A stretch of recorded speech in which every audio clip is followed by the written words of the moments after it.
Mana shu 3 ta narsani bilmasangiz, shortslaringiz umuman prosmotr yig'maydi. Birinchisi, boshidagi 3 sekund. Qaysi yo'nalishda kanal yurgizmang, boshidagi 3 sekund qiziq bo'lish kerak. Ikkinchisi, videoda call to action ishlating. Obuna bo'lish, like bosish, kommentariy qoldirishga chaqirmasangiz, YouTube sizning videolaringizni rekka chiqarmaydi. Uchinchisi, eng muhimi, YouTube'da taglarni to'g'ri ishlatish. Taglarni to'g'ri ishlatish bo'yicha video darslik tayyorlab qo'ydim. U video darslikni olish uchun menga obuna bo'ling va xuddi shu videoni tagida plus belgichasini yozib qoldiring.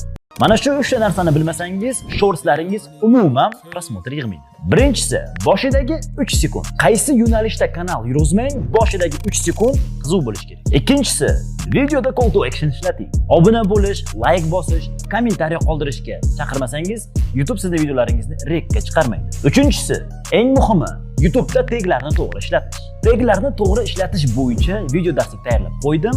U video darslikni olish uchun menga obuna bo'ling va xuddi shu videoni tagida plus belgichasini yozib qoldiring.